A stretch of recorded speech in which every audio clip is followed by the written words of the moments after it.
At 8 o'clock on GB News with The Mark Stein Show.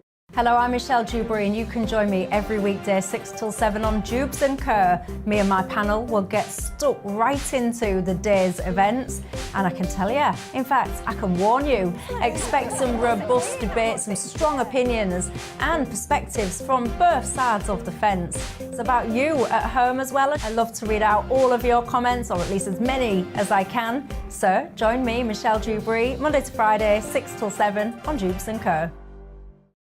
Monday to Thursday nights on GB News. At 6, it's Dewbs & Co. 7 o'clock, Farage. At 8, join Mark Stein. And at 9, Dan Wootton Tonight, followed by headliners. On TV, radio and online. This is GB News.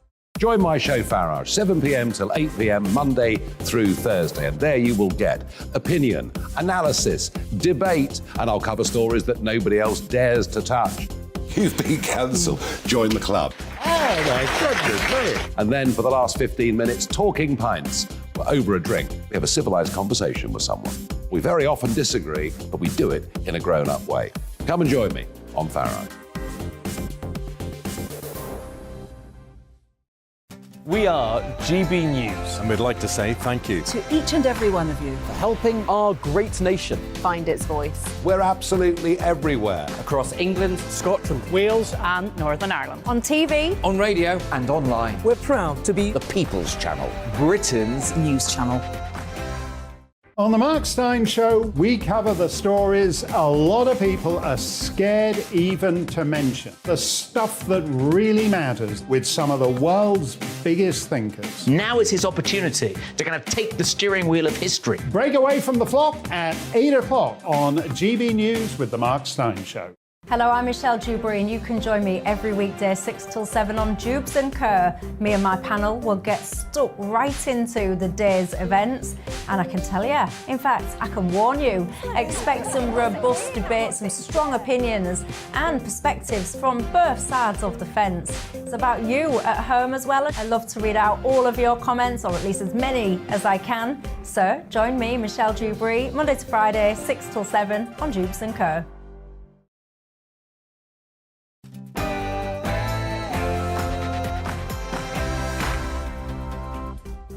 Well, hello there. It's just gone 6 o'clock. I'm Michelle Dewbs, and this is Dewbs & Co, the show where we'll get into some of the things that have got you talking today. Well, it's finally happened, hasn't it? COP27 has started.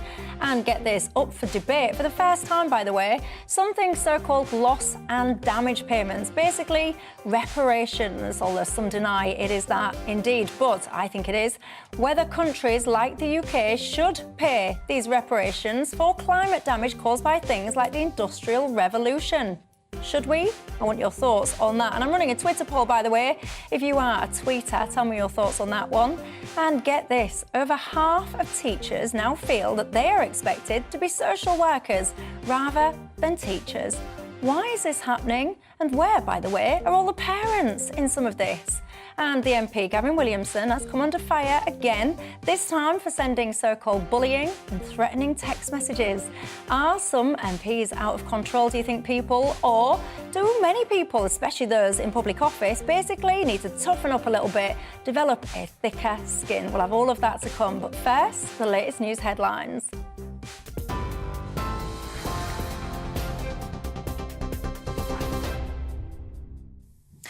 Thanks, Michelle. I'm Tatiana Sanchez in the GB newsroom.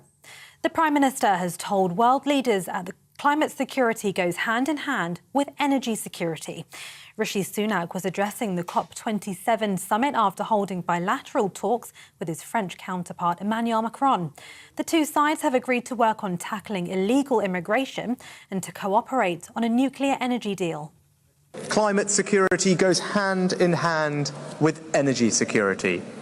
Putin's abhorrent war in Ukraine and rising energy prices across the world are not a reason to go slow on climate change.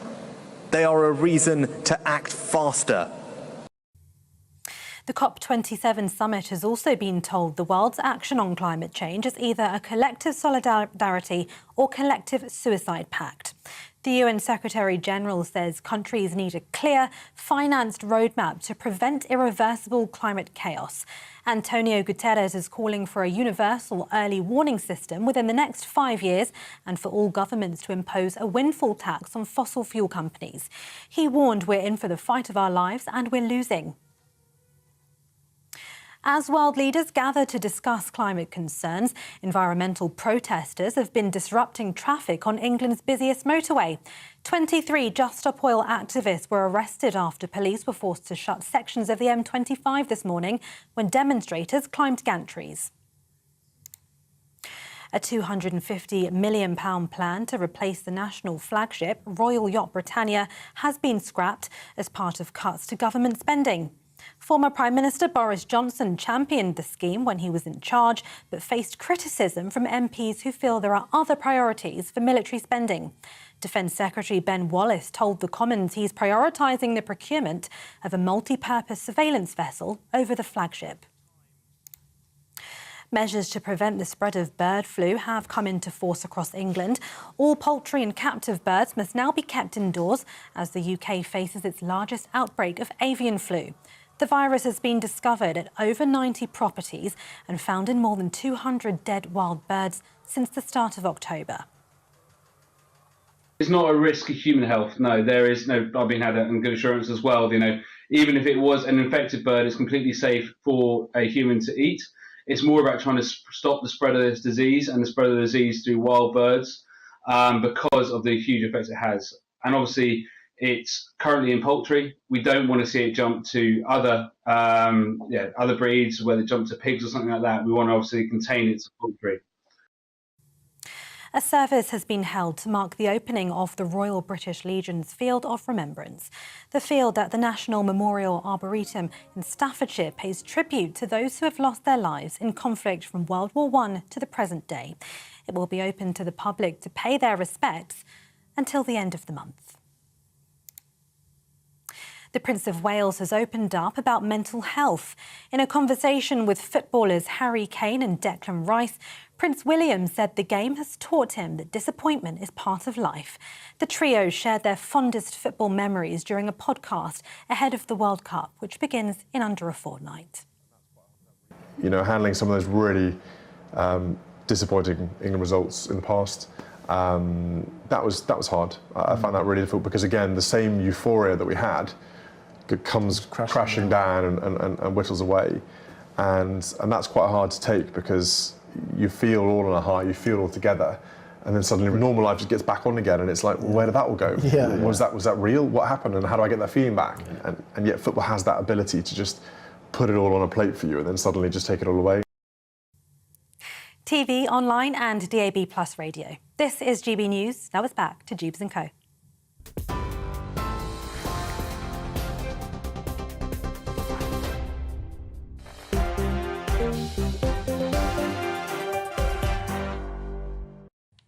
Thanks for that, Tatiana. Well, I'm with you right through until 7 o'clock this evening, and keeping me company here in the studio, my panel. We've got Dominique Samuels, the political commentator, and the writer and broadcaster. A new face, it has to be said, to Dewbs & Co. Amy Nickel, welcome. Especially, we love a new face, don't we, on Dewbs & Co, everybody?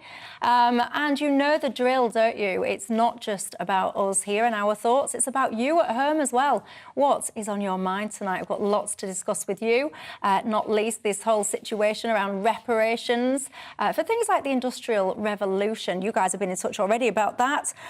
Lisa on Twitter says, never mind reparations, Michelle. Quite frankly, the British should be paid royalties for everything we did that was good when it came to the Industrial Revolution. Ian, you're talking my language, my friend, because you're saying, what about reparations when it comes to things like COVID and the damage that did the world over? I hear you, Ian, I completely agree. Also, many of you getting in touch on the school story. Over half of teachers, feel more like social workers than teachers. Why? What's going on? I want your thoughts on all of that. And also, when it comes to MPs sending swear words, you know, tough talking and all the rest of it, are these kind of threats?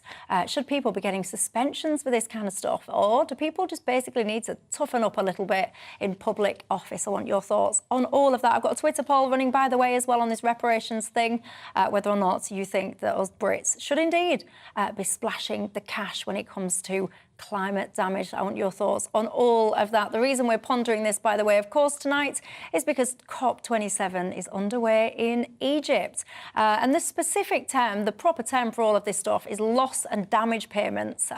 This is on the agenda for the first time. Many times it's been attempted to get on the agenda, always failed. But tonight they're in luck because it's finally happened. Dominique, I'm going to come to you first on this. Loss and damage payments is the correct term. Others are calling it reparations. Ed Miliband strongly denying that term. But where do you stand on it? Whatever we call it, do you think it should be happening? Well, I keep hearing the word, quote unquote, climate justice, which I think is completely ridiculous. And to be honest, I'm getting quite sick of being lectured, actually, about how bad the West is, about how horrible the Industrial Revolution was and how it's responsible for this so-called climate crisis that we're in, when the Industrial Revolution is responsible for global reduction in poverty, an overall reduction in deaths in terms of extreme weather events, and so many of the technological advancements that these eco-zealots and communists use to spout their rubbish online.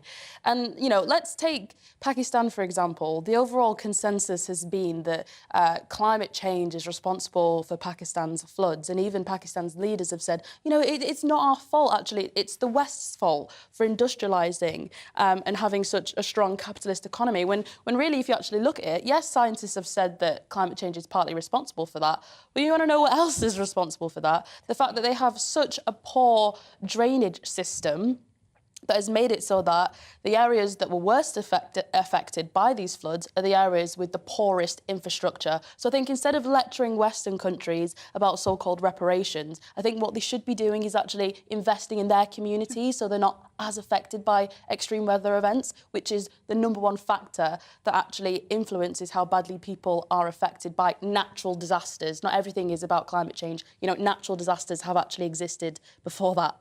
Amy? Well, of course, they would love to re-establish their infrastructure if they had the money, and that's what this is about. So if you take somewhere like Kenya, which has been disproportionately affected by climate change, which actually has very low emissions itself, they had to spend 6% of their GDP on repairing the effects of climate change from the climate disasters that have happened there. That's the same as what we spend on education. But with a country with such low GDP as it is, they can't afford to. If we disproportionately over time have contributed the most emissions, the US, the UK and the EU, we're responsible for half of all emissions over time, then we should pay the price. Over time, let's look at currently, it's about 1% for this country, and actually, but it's not a case of currently. If you look at over time, our carbon emissions have actually steadied. They've been largely flat, whereas for developing nations, their contribution to global carbon emissions has skyrocketed. And even if you look at the UN report on climate change that eco-zealots love to echo so much, the idea that we're going to be able to reach 1.5 degrees at the rate at which the global south is developing is quite frankly for the birds. And we acknowledge that in order to achieve this bogus target, it's going to involve a fundamental change to the way we live. And the root of all evil in the eyes of these eco-zealots is the Industrial Revolution. So that says that they want to effectively take us back in time, have Western people paying the price to benefit developing nations. That's a real misrepresentation of what's going on here. But we will agree that we do need a bold change. And I think you see that as a backwards change. But it's not necessarily that way. Like, if you look at Labour's plans for the Great British Energy, cleaner air, surely, fundamentally, it's going to be good for absolutely everyone completely now. But it's 9 times cheaper. Going forward, surely cleaner, renewable sources is what we all want. We want to move away from fossil fuels. And whether you think that's like throwing away the Industrial Revolution, I don't agree. We can all say, oh, how fantastic that pulled so many people out of poverty. What a great thing. But now, if you don't change it, if you don't take a bold change, it's going to push so many people back into poverty, and we're going to have to pay reparations in different ways, like with environmental migrants, which are going to be plentiful. Environmental migrants? Well, yeah, the point that Amy's making, and I'll put words in your mouth, correct me if I'm wrong, I appreciate is at the end of the day, it's undeniable, you've got a situation where it's called the Alliance of Small Island States or something like that. These countries are tiny little places. They do believe that they are getting overly affected by the actions of others. Now, if they don't have the budgets to protect themselves, then what do you do in that? And Amy's point is, look, if you have a situation where you've got all these islands, countries, whatever, that are getting absolutely wrecked by climate change or by extreme weather or whatever it is, ultimately...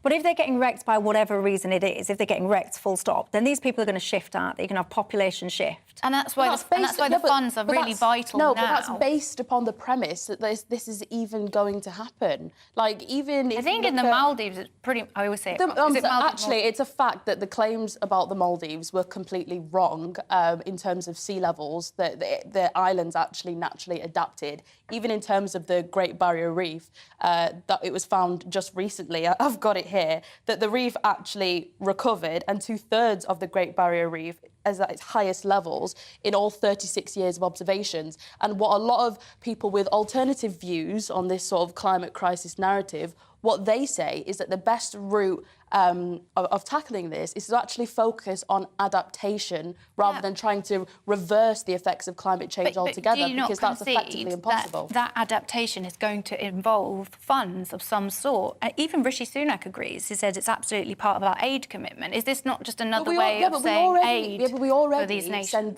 We've already committed billions, and we already send billions and billions to these countries. And I think a question needs to be had about governments taking responsibility for the well-being of their own people, especially in the case of countries like India, like Pakistan. Their GDP has increased exponentially in terms of their economy. So really, we should be expecting them to take responsibility equally of their own citizens, rather than using it as an excuse to blame the West. Any nation would absolutely do that. But if they've done so little, very naive way if they've done so little to cause the current situation, then surely now funds from wealthier nations who can afford it. And I also, we can't. No, I'm sorry, we can't afford it. This idea that Western countries we're one of the richest paid nations with gold is completely for the birds. We're in the middle of a European war that has caused energy prices to rise exponentially. We are still the sixth biggest economy in the world. Exactly. Well, in what terms, though? We look at things... GDP. Right, we are the sixth biggest economy in the world in terms of GDP. And I will say measuring things, and I think Amy would actually agree with this, measuring things strictly in terms of GDP, I don't think is very accurate. What measure would you use then?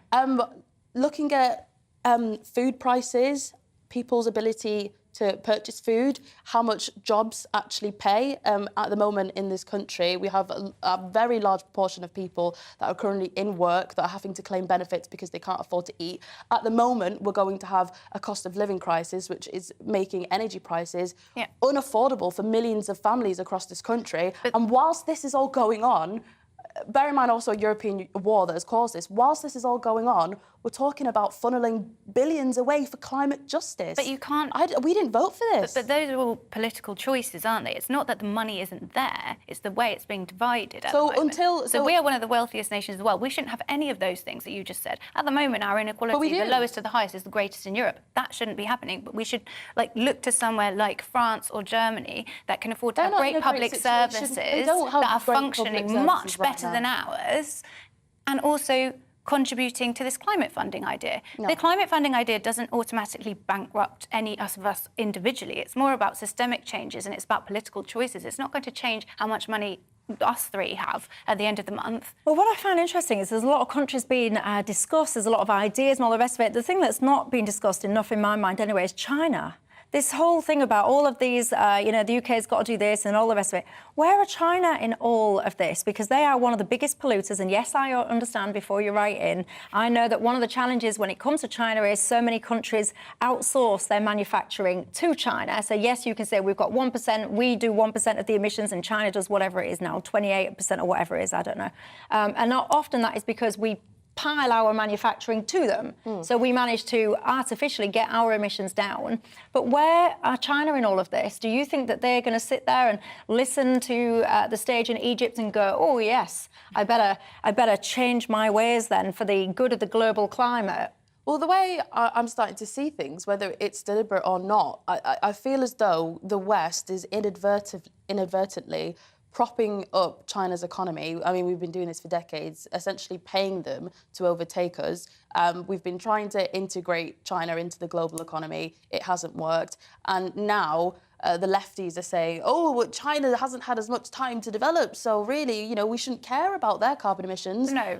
Despite the fact that they flagrantly, although they, you know, say nice words with regards to green energy or whatever, at the same time, there's no incentive for them to listen because of how big their economy is and also because of how much we rely on them. We even rely on them to give us the metals we use for these solar panels. That's not very environmentally friendly. So currently, we contributed over time 50% of all the emissions. But China is on 12%, and no one is saying. But nobody is saying a good or bad thing. No, Can you answer that question? It's a good thing, but the consequences of it need to be addressed now. You can't just. But that's implying that the Industrial Revolution was a bad thing, and that we can reverse the effects of climate change. How do you make that link? I mean, have you read the IPCC report? The IPCC say with the UN that we need to make these changes, these bold changes. Yeah, and continually saying and talking about the Industrial Revolution as if it's the root of all this evil.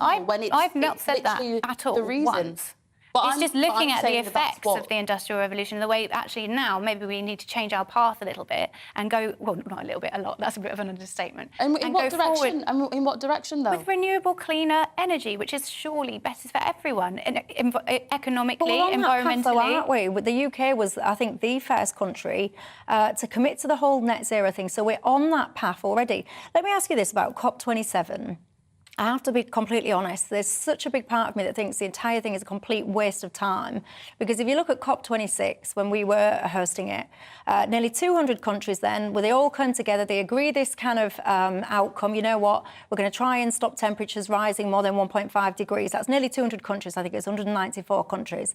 Fast forward now to COP27, 20-odd of these countries have actually hit that target. So to me, you're all messing around, you're getting on your private jets, you're all having 2 weeks of hobnobbing around and being treated like the elites and all the rest of it. But you're not actually delivering what you agree to deliver whilst you're there. So to me, it's pointless. Yeah, I mean, COP has been accused, quite rightly, in my opinion, of being slight greenwashing. I think it's more of a PR exercise for countries to be like, hey, I'm at COP, look, we actually really care about the environment, but it's what happens after COP. So I know that before last year, 100 billion was pledged for this very idea of not to use the word reparations, but to fund what is the climate damage that's being done in these more vulnerable countries. We are underpaying that consistently. So our actions don't align with our words. In the same way, this whole Just Stop Oil situation and saying why are we still investing into fossil fuels? It's true. Our actions don't match our words. And I think that's more the point. And what Boris Johnson said is completely right. It's probably the only good thing he did as Prime Minister was... That's saying if you agree with Boris Johnson on this. What was the only good thing he did as Prime Minister? Drawing the attention to the environment and saying exactly the situation we're in today, and the actions we need to take. I mean, today, Boris Johnson, I don't even know why all these people seem to think it's essential that whilst lecturing people like me, you, viewers at home on the climate, they seem to feel that it's their duty to head off to Egypt. I don't even know why they're all there, but anyway, Boris is there. And today, one of the things is saying is that he's in a disagreement with you. He's saying that the UK can't afford these reparations, etc. We shouldn't be doing it. I think one thing when people tend to talk about the private jets and the personal stuff, it's not. Most of the conversations need to go away from the idea of this personal. We need to recycle more. It's about the systemic stuff. And it's about hypocrisy, though, as well. Yeah, it's hypocrisy, and that is just another way to take away the responsibility from the people that are actually making the rules that are going to fundamentally change people's lives. And one thing I will give all these ridiculous, reports and these computer models that they use to predict all this stuff. One thing I will say, at least they admit that in order to achieve these goals First, it was the 2-degree target before the 2015 Paris Agreement. Now it's 1.5 degrees. At least they all admit that in order for this to happen, we need to fundamentally change the way we live, and that will include things like higher. Can I just finish? That will include things like higher food prices and higher energy prices, and we're going to pay the brunt of that price. You see the change as directly negative and something to be feared, when actually it's been told we'd have cheaper energy, cleaner energy, it would create more jobs, we'd be free from depending on foreign energy coming in.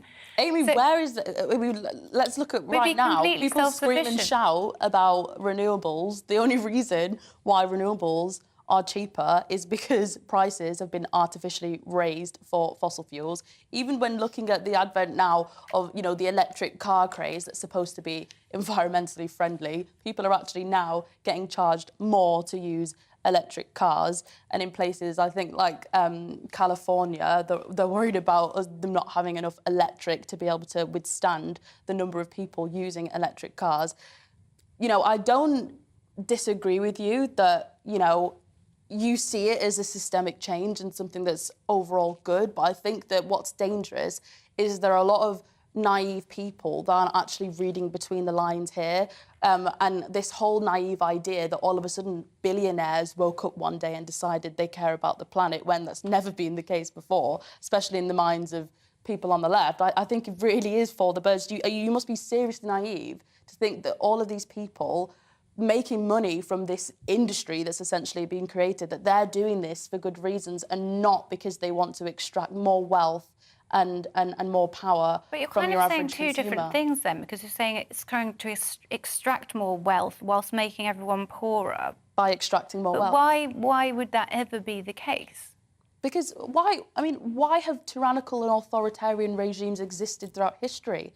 Because there's always been a very small group of people, and I'm afraid to say most of them have been communists, who are also behind this stuff. They hate the Industrial Revolution, they hate capitalism. I call them eco-communists. There's always been a small group of people that like to have power over other people, and now it's in the name of the green agenda, in my opinion. Well, tell me your thoughts on that at home. Tell me your thoughts as well on the whole COP27 thing. What do you think to it? Do you think that absolutely, indeed, it's correct that our world leaders are gallivanting over to Egypt to talk about the climate crisis situation, whatever word you want to put on it, I don't know. Or do you think, like me, they're all a little bit hypocritical, actually, because you've got a thing called Zoom now that we all used to pretty much live on, didn't we, of the lockdowns? Why don't they do much of this on that? Lots of you guys have echoed the point of my first viewer right at the start, saying that never mind reparations for the Industrial Revolution, you want royalties. Some of you, though, perhaps saying, I'm fed up with the whole reparation conversation about anything, quite frankly. I am not responsible for the people that came before me and their actions. Yeah, interesting. Lots and lots and lots of you, and I completely agree with you, by the way. You're saying if you want to talk reparations, again, it echoes that point that came in right at the start of this programme from the viewer. Where are the reparations from wherever it was? And I'll mention no names, China. I think you know. Yeah, China. Do you remember Donald Trump used to indeed call it the China virus? But wherever this came from, will we ever see reparations from that, the damage that has done to the global economy, not just in this country, but way beyond? Let me know your thoughts on that. I've got a Twitter poll running asking the question, do you think Britain should be paying climate reparations? Let me know your thoughts on that. Going to take a quick break. When I come back, over half of our teachers are now basically saying that they feel more like social workers than just teachers. What's going on? Why all of a sudden are parents expecting teachers to pick up the slack? Some kids, by the way, when they start school, they're not even out of nappies. That, for me, is basic burn idleness. But am I just being a little bit harsh? Tell me your thoughts, and I'll see you in a couple of minutes.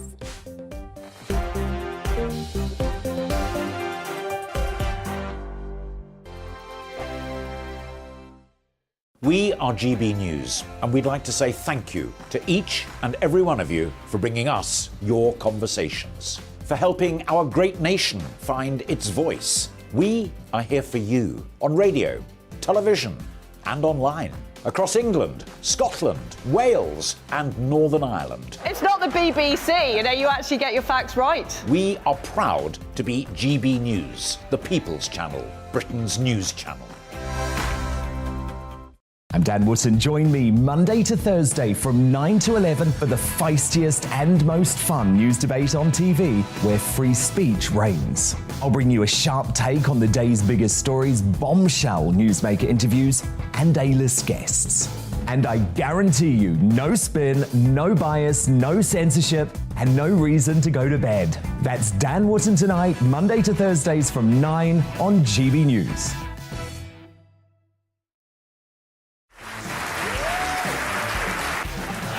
My name is Andrew Doyle.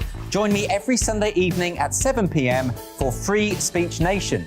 This is a show where we address current affairs and news stories of the week with the help of two wonderful comedian panellists. I brought in comics because I want to give it a lighter edge, and also they work for less. See you there.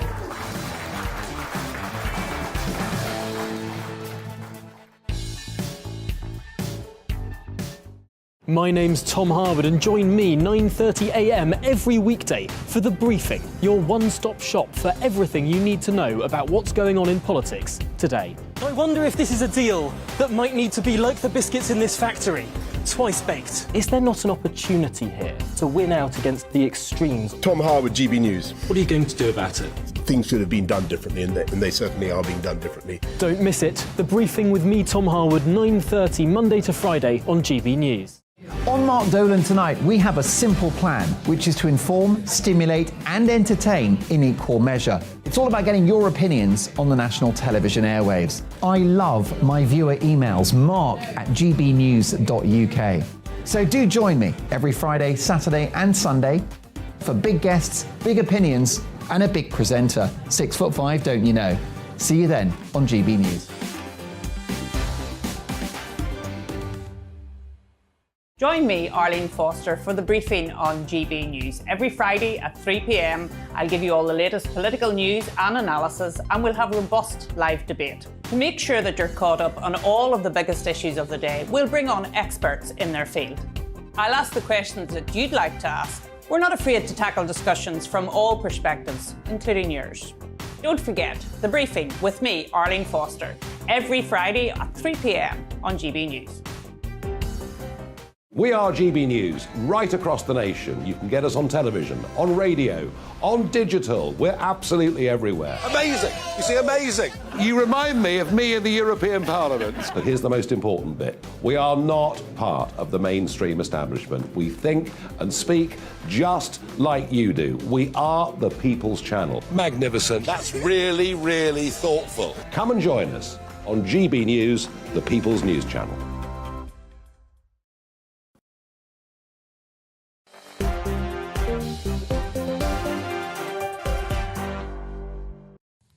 Hello there, welcome back to Dewbs & Co with me, Michelle Dewberry, keeping you company until 7 o'clock tonight. My panel, Dominique Samuels, a political commentator, and the writer and broadcaster, Amy Nickel. I've got to say, we deserve a medal for that first part, by the way, because you won't have noticed this at home.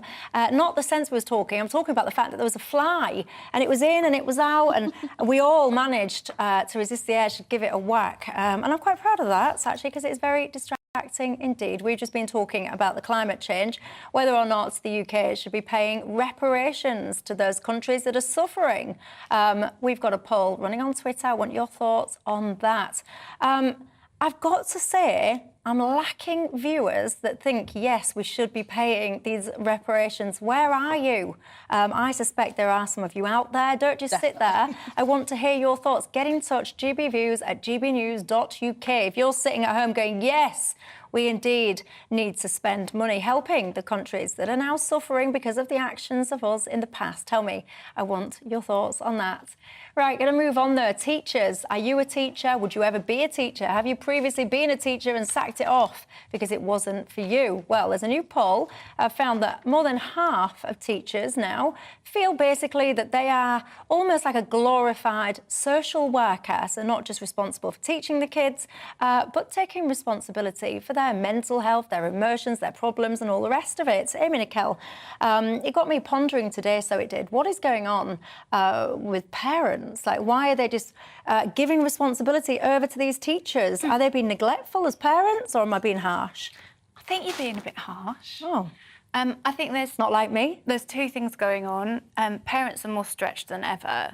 Times are very difficult because at the moment the range of inequality, the poorest to the richest in society, has never been greater. So those at the bottom are really scraping by. So when you're working really hard, you're sending your child to school, you need the school's support more than ever.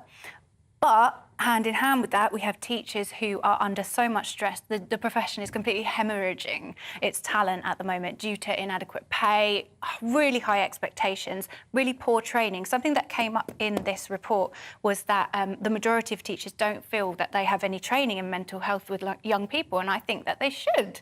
I know you're probably going to respond and say, oh, but they should be teaching, but I think that schools provide more than that. And any investment into children always returns. So I think where we're going to put more funding should certainly be in teaching, such as in Finland, which has an amazing teaching profession where they treat their teachers as one of the most the best professions you can go into in Finland. They have to get a master's degree and they're really, really well paid, and they're one of the most respected professions in their society. That's why they have one of the best education systems. And I think if we could mirror that, we could recognise parents are struggling. So just give me some examples of tangible things then that you want to do. In schools, I think more wraparound care, breakfast clubs, after-school clubs, school meals. By the taxpayer or by the parent? Yeah, because, well, I mean, we've already said tonight that our country is not exactly scrimping for cash. It's just how it's being divided up at the moment. And I think if we put any funds we put into education is always going to come back. So you want free breakfast clubs, free after-school clubs, free school dinners, am I right? I also want, but I think the main thing is that anything teachers, else? Have I missed anything I want else? my teachers highly paid. So we want pay rises. So I'm keeping a tally. So we want pay rises, free breakfast clubs, free school meals, free after-school club. Anything else? Support staff. More support staff. Mental health trained support staff. Yeah, mental health, yeah. I want to put the majority... What time are you going to pay for this before I come on to Dominique? The majority... Oh, my God, I feel like I'm going to make me Prime Minister. Don't do this to me. No, I'm fascinated. How are you going to pay for it all? This is where you want to put the most of society's investment into schools and young people, because that is your future generation. But 5 minutes ago, I thought you wanted us to give the money to climate reparations. So where's this money coming from?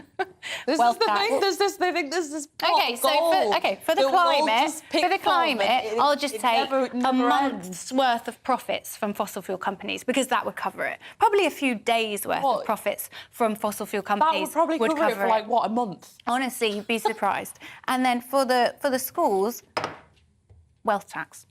Wealth tax. So hang on. So easy. Because I do want to bring Dominique in, but I don't like people just get off the hook with coming up with ideas without funding them. So who are you going to tax? Who's wealthy? The thing is, it's not my job to know how to do economics in government. But you've just suggested. But what I do know from doing a lot of research into schools and education is that this is where a lot of money needs to go. And if it does go into schools and education, our society will flourish, we'll have better future generations, we'll have less problems overall. Well, how are you going to do it? I'll call an economist. If you're at home and you're an economist and you're wealthy, watch out because before you know it, you'll be paying for my kids' breakfast club, lunch club, after-school club, pay rises, mental health services. Yeah, but you'll be thrilled because then your kids will grow up and do brilliant things for society and cost the country a lot less. I think the problem, right, and this might sound a bit harsh, but I think we've got a bit too much of a mental health culture in this country. No. That's turned to almost mollycoddling. We've done it. If you're listening on the radio, you can't see Amy's got a head in her hands at that suggestion. No, I'm sorry, it's true. This whole mental health thing has become very, very mainstream. And let me not trivialise things like depression and anxiety. I've experienced depression. I do experience anxiety. So I understand where it comes from. But I think there's a point where we've sort of medicalised things where we've allowed people not to take responsibility for their own lives and not to take responsibility for their own actions.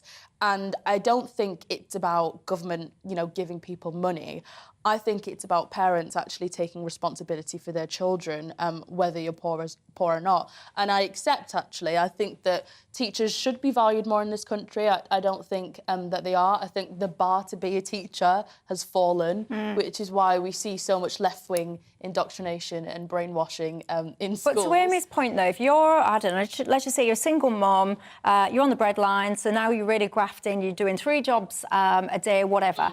You're not as time rich as someone that earns slightly more money. Yeah. So then perhaps do not see the value then what Amy is saying, actually. Oh, yeah. These free things at school would help. No, I do actually, but I think that it should be means tested. So for my mum, she was a single parent, and it was really important for her to have me in breakfast clubs and have me in after-school clubs.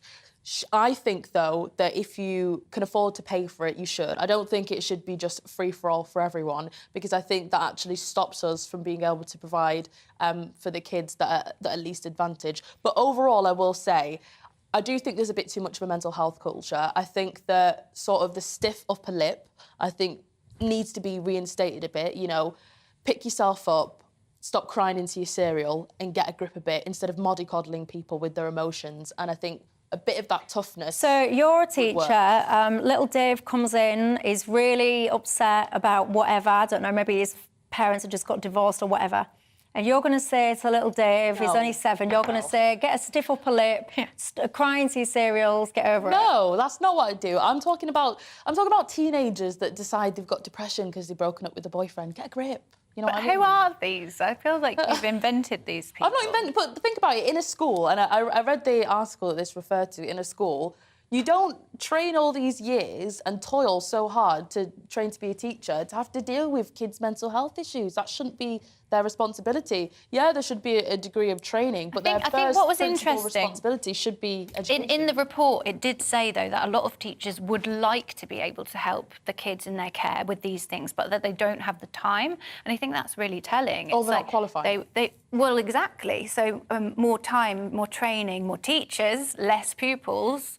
That's going to solve all this. Or maybe there just needs to be sort of a higher calibre of teachers, I think. But I would agree with your general point that I do think teachers, nurses, etc., I do think they are undervalued, and I think the bar has been set quite low. We've got a lot of problems in this country, haven't we, everyone? Because I do these debates often on different subjects, and everyone seems to be undervalued, underpaid. Yeah, we don't know how to share. Under-recognised. We don't share enough, do we? We don't share? No. What I do think loads of money valued, though. Not being shared out properly. Those Tories, they wouldn't share their sweets. But being a teacher Tories is the most wouldn't important thing. I reckon there's some Tories watching this tonight. According to Amy, you wouldn't even share your sweets. Can you share them a bit more?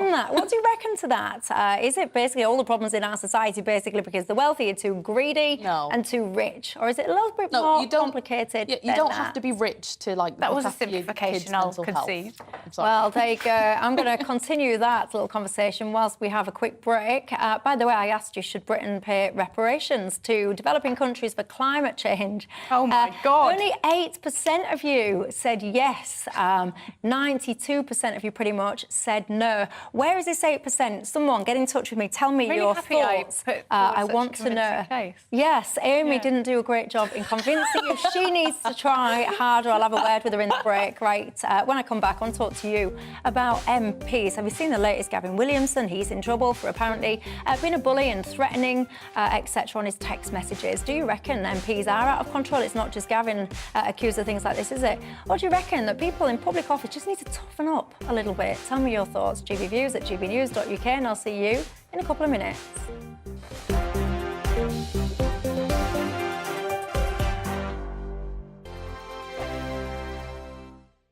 Hello there, it's Eamon Holmes here from Breakfast on GB News. We're not just on your television and your screens, you know. We're on DAB plus digital radio, so you can listen to your favourite shows on the move. If you've not yet listened to GB News Radio, it's very simple. We're on your radio player and TuneIn apps, on your smart speaker, phone or tablet, or online at gbnews.uk. Take us with you wherever you go. GB News Radio. You never have to miss a moment of the People's Channel. Hello, I'm Simon Evans. Join me on GB News for Headliners at 11 p.m. where I'll be joined by two of the country's top comedians as we take a look at tomorrow's newspapers tonight. If it's a big story, we'll be covering it, I guarantee, but we'll also have some fun along the way. That's GB News headliners at 11 p.m. We won't put you to sleep, unlike some of the other paper review shows out there. So join us, 11 p.m, 7 nights a week. I'm Mark White. As GB News Home and Security Editor, I cover those key issues that are so important to you. Our authorities, our communities doing all they can to combat violent crime. With the public services under unbearable strain, why are we still failing to control our borders? Defence, the first priority of any government, has been continually hollowed out. Can we trust our politicians to protect the armed forces? Join me, Mark White, on GB News. Join me, Nana Akua, on Friday, Saturday and Sunday afternoons on GB News. Expect fiery debate and passionate discussion as me and my panel tackle some of the biggest topics hitting the headlines. It's a place for everyone's opinion. No one gets cancelled, but no one gets an easy ride. Oh, she's on it today. Be ready for conversations that are fierce, frank, and of course, fun every Friday, Saturday and Sunday afternoon from 4 p.m. on GB News.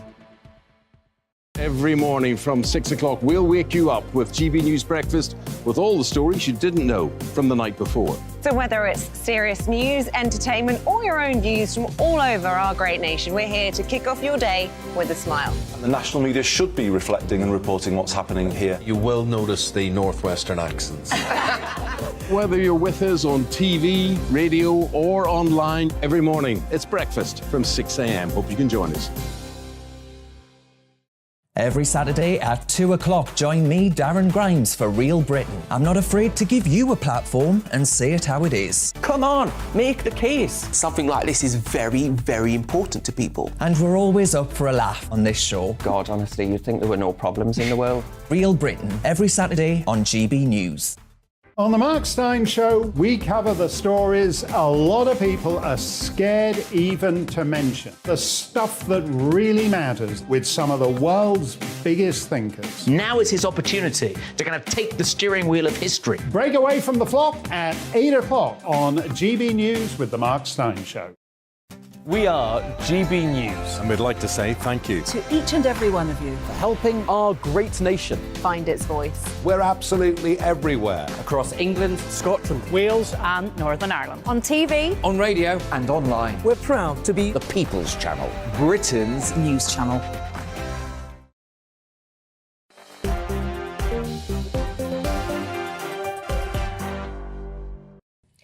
Hello there, welcome back to Dewbs & Co with me, Michelle Dewberry, keeping you company at home right through till 7 o'clock tonight. Keeping me company, Dominique Samuels, the political commentator, and the writer and broadcaster, Amy Nickel. James, I searched for you guys at the start. I was asking who does think, actually, that Britain should be paying reparations for our so-called pollution, things like the Industrial Revolution. I found one, James. You say, Michelle, the word reparations is very loaded and politically contentious, you say, but we should absolutely pay for damages caused by being the first polluters. For example, if your neighbour had a dodgy gas boiler and it blew up the whole street, you'd expect their insurance to cover the damages, wouldn't you? Amy says yes to that. You tell me. Has James got a point or not? Dominique says you haven't. Anyway, let's move on, shall we? Talk about MPs. Right? Have you seen the latest outrage when it comes to the goings-on in Westminster? Texts now have been leaked by Gavin Williamson. He's been basically sending some text messages to the former Chief Whip, Wendy Morton. Basically, he was swearing a few times. I know you're having your tea and there might be kids listening and watching, so I won't repeat them. But he was basically saying that he was not allowed to go to the Queen's funeral, basically because he wasn't backing the right person in the leadership competition. I'm paraphrasing a lot, but that's the point. A complaint's been submitted, Dominique, and it got me thinking. You know, there's a lot of complaints about bullying. We had that fracking motion the other day and everyone was told to go through the right lobby, and apparently there was lots of allegations about bullying and shoving people through the doors, and it came to nothing really. Do you think there is a bullying culture in Westminster, or do you think that some of these politicians need to toughen up a little bit? Look, there probably is a bit of one, but this is going to sound really controversial, but I don't necessarily think it's surprising or all the way necessarily a uniquely bad thing. Number one, you have to be probably a bit of a narcissist to enjoy politics. It's probably one of the most stressful and worst jobs in the world, to be honest. And number two, in those sorts of stressful scenarios, I highly doubt Gavin Williamson is the only person to drop a few F-bombs. That's the whole problem, isn't it? It's a culture of toxicity at this point. There is massive arrogance of power. Wanting to be a politician, you could say, is a bit Do you think toxic. swearing at your colleagues is toxic? Yes. Can you imagine if we got emails from the production team and we started telling them to F off and do their effing job? No, we don't tolerate that. We don't do that. Not in a normal, polite, professional being the key word. He was upset, and I just feel like it's... He's upset all the time then, because this was over 5 months. A human being, especially in that sort of stressful, high-paced job. A lot of people are stabbing each other in the back. People are telling lies. People are smiling in your face, doing another behind your back. I'm not surprised that he's dropped a few F-bombs. I hate this constant defence that it's being human, being vile to somebody. That's not... And it's sad. It's also like the example of during Partygate, when the news came in of how they behaved towards the cleaners. I think that sums them up very well as well. There is a total disrespect across the board and this complete, like I said earlier, arrogance. This man's been knighted and he's going around telling his staff and people, colleagues he works with, F this, F that. It's just unbelievable. I think the whole culture of whips in general is really bullying. I think it was wrong what he did, but I'm a bit sceptical of why the media is so incensed about this, because we all know that they've tried to get rid of Suella Braverman. Now it's clear that Suella Braverman's going nowhere despite their lengthy campaign. It's now all about Gavin Williamson, and it's trying to contribute to this narrative that Rishi Sunak hasn't made the right cabinet appointments according to the media, and that's why I'm a bit cynical about it. Number two, all of these journalists, you know, clutching their pearls at this, probably done worse and spoke. I've heard some personal stories about how a lot of these broadcasters treat, and I've spoken to their staff. So I just think that doesn't make it right. Nobody across the board, people across the board should not be treating people like this. And I think it should be called out, particularly when these are paid public servants. Do you? I mean, see, well, the man's got previous anyway, so.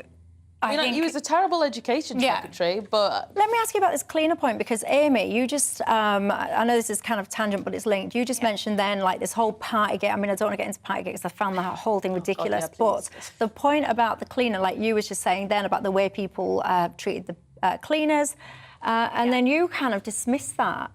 But I do think, actually, I think you can tell a lot about a person when you look at the way they treat, I don't know, the security guard, the cleaners, the people that they don't have to be nice to in order to progress their career. No, I agree with that, but I don't think it's entirely the same thing as Gavin Williamson dropping a few F-bombs to the chief whip. I think it's all in the same area, and also if you look at their expenses not cleaner, is claims, another flagrant example of disrespect. She's not a cleaner. She's in a considerable but it's the disrespect position of power. The disrespect. So what do you think then to, for example, Angela Rayner calling Tories scum?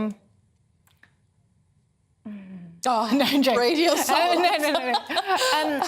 That was completely different because it wasn't levelled at a person, an individual.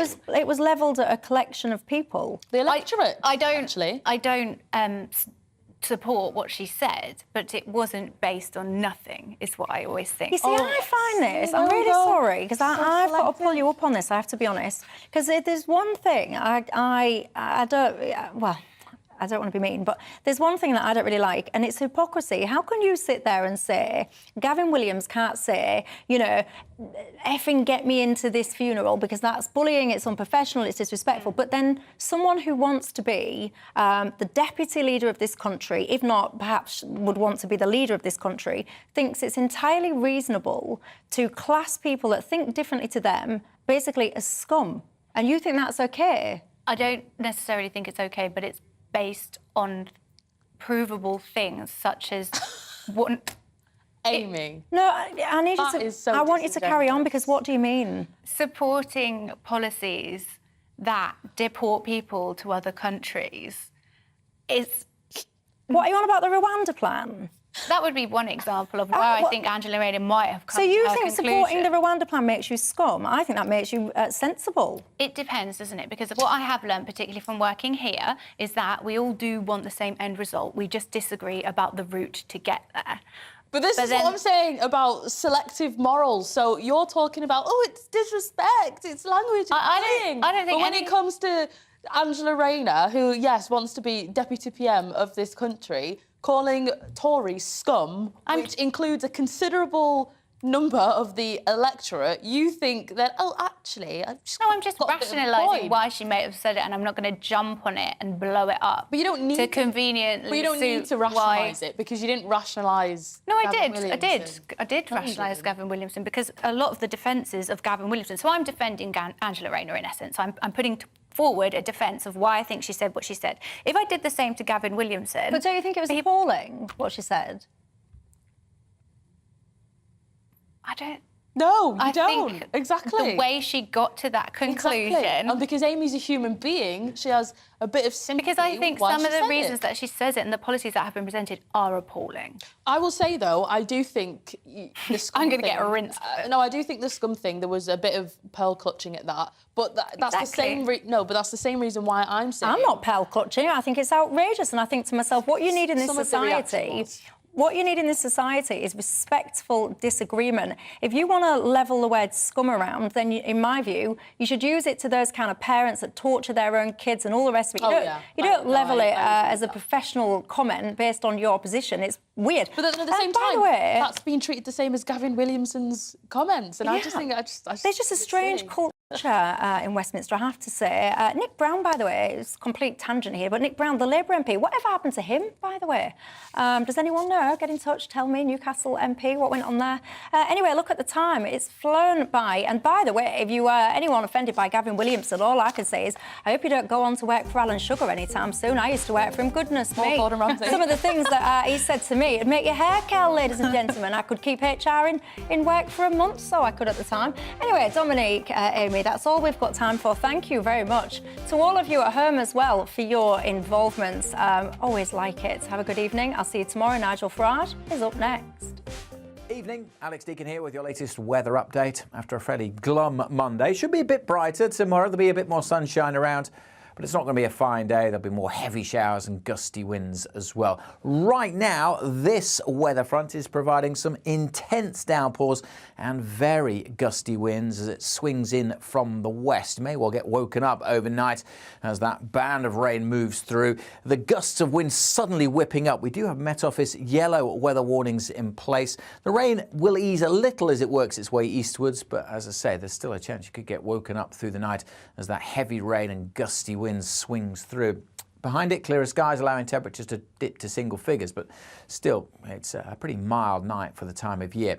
And then Tuesday will be a mix of sunshine and showers. As I said, a brighter day compared to today, but there will still be showers across all areas, and those showers will at times be heavy, perhaps even turn into thunderstorms, tending to move through, and parts of northern Scotland, eastern England, parts of the south may not see too many showers come the afternoon. It will still be fairly blustery, but it will again be pretty mild with temperatures mostly in the teens come the afternoon.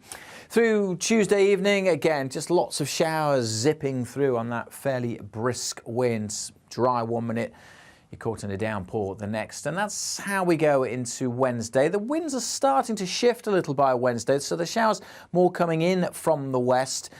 Parts of eastern England, northeast Scotland may not see too many. Actually, it should be a drier day in southern Scotland on Wednesday as well. But again, when we see the showers, they'll be heavy, dropping a lot of rain in a short space of time. Still fairly breezy, but still temperatures a couple of degrees above average for the time of year. The mild theme continues. The showers, though, should be easing, looking quite a lot drier for many of us through Thursday into the weekend, but it is still going to stay very warm.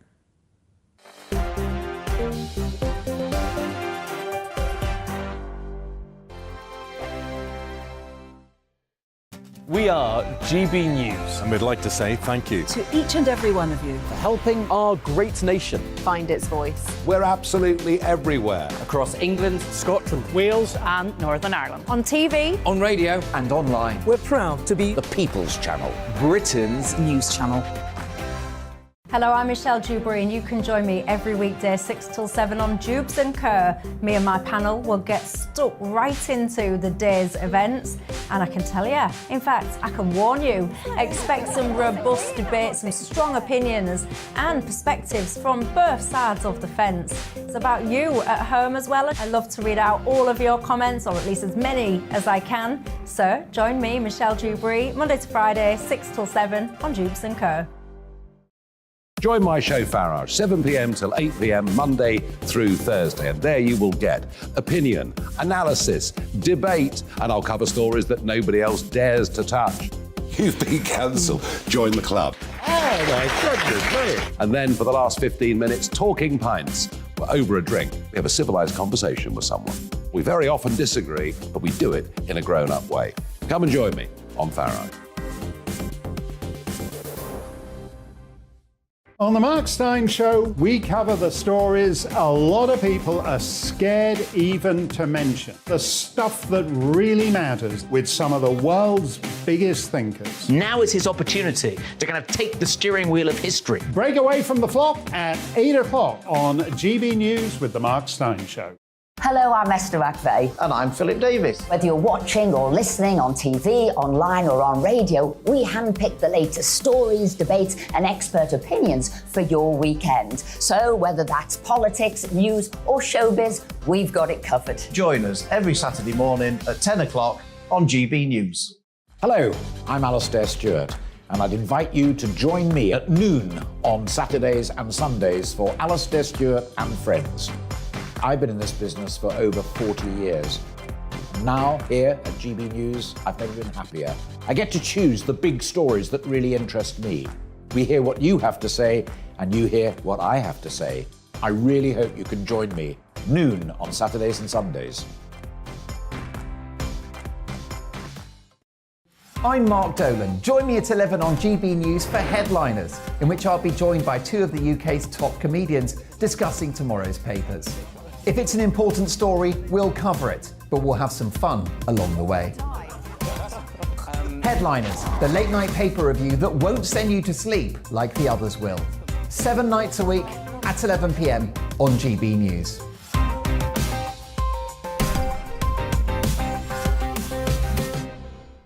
Hi there, it's Stephen and Anne.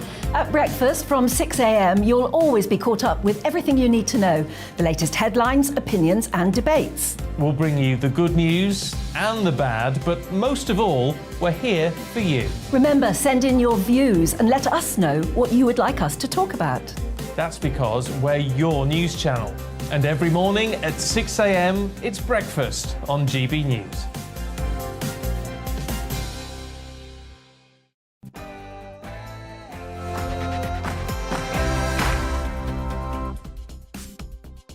Evening. Tonight, Farage comes live from New York. We're here this week for the all-important midterm.